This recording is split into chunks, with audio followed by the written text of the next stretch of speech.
ఇయాల దేశవ్యాప్తంగా ఇంకో 10 వందే భారత్ రైళ్లను ప్రారంభించిండు ప్రధాని మోడీ సారు. అండ్ల ఒకటి మన తెలుగు రాష్ట్రాలలో తిరగబోతోందటనుల్లా. మరి ఆ రైలు ఏడికెళ్ళి ఏడికి తిరుగుతుందో చూడు రూపారి.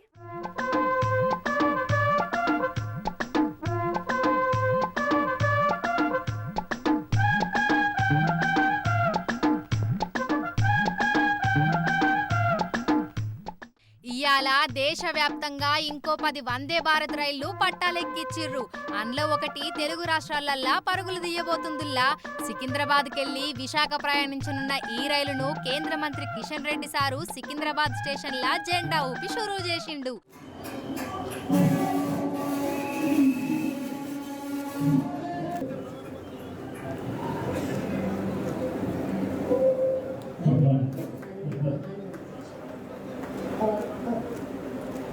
माननीय प्रधानमंत्री श्री नरेंद्र मोदी जी अपने आशीर्वचनों से हम सभी का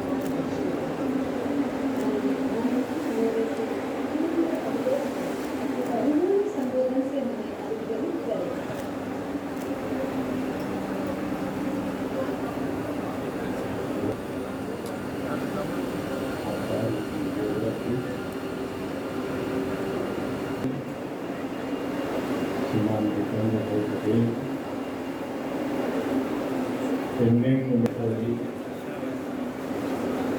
संसद में मेरे सहयोगी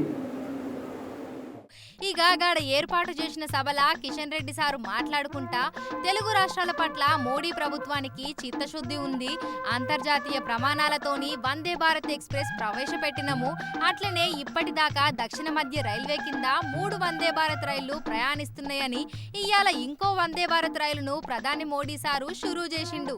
ఇక ఈ రైలుతోని తెలుగు రాష్ట్రాల మధ్య ప్రయాణం ఇంకింత సులభమైతదని అన్నాడు సారు. ఈనూర్రి సికింద్రాబాద్ తిరుపతి మధ్యలో కూడా ఈ రకంగా మొత్తం 3 ట్రైన్లు ఇప్పటికీ వందే భారత్ ట్రైన్లు రావడం జరిగింది. ఈరోజు మరొక అడిషనల్ ట్రైను విశాఖపట్నానికి ఈరోజు మనం ప్రారంభించుకుంటున్నాం. కొద్దిసేపట్లో ప్రధానమంత్రి గారు వర్చువల్గా ఈ రైలుకి సంబంధించినటువంటి అనేక అభివృద్ధి కార్యక్రమాలను కూడా వారు ప్రారంభించుకున్నారు. అదే కాకుండా ఈరోజు కాజీపేట విజయవాడ థర్డ్ లైన్ కూడా ఈరోజు మనము మరి ఏర్పాటు చేసుకుంటున్న విషయాన్ని మనం చేస్తా ఉన్నాం. అంతేకాకుండా స్థానికంగా ఉన్నటువంటి ఉత్పత్తులకు ప్రోత్సహించే దృక్పథంతో మరి 1 స్టేషన్ 1 ప్రొడక్ట్ కానీ, పిఎం గతిశక్తి మరి కార్గో టెర్మినల్స్ కానీ, అదేవిధంగా 4 గూడ్ షెడ్స్ కానీ, రైల్వే స్టేషన్లో చాలా తక్కువ ధరకు మెడిసిన్స్ అందుబాటులో ఉండే విధంగా జన ఔషధి కేంద్రం కానీ, రైల్వే కోచ్ రెస్టారెంట్స్ కానీ, కాజీపేట బల్లార్షా, కాజీపేట విజయవాడ మధ్య నిర్మిస్తున్నటువంటి 3వ లైను మరి ప్రధానమంత్రి గారి రోజు ప్రారంభించిన విషయాన్ని మనం చేస్తా ఉన్నాం. ఈ యొక్క మన యొక్క సౌత్ సెంట్రల్ రైల్వేలో రైలు మ్యానుఫ్యాక్చరింగ్ యూనిట్ కూడా గతంలో ప్రధానమంత్రి గారు స్వయంగా మరి ఫౌండేషన్ చేసే విషయాన్ని మనం చేస్తా ఉన్నాం. వేగవంతంగా పనులు జరుగుతూ ఉన్నాయి. మన యొక్క సికింద్రాబాద్ రైల్వే స్టేషన్ 720 కోట్ల రూపాయలతోటి ఈ యొక్క టోటల్గా పునర్నిర్మాణం చేసేటువంటి పనులు జరుగుతూ ఉన్నాయి.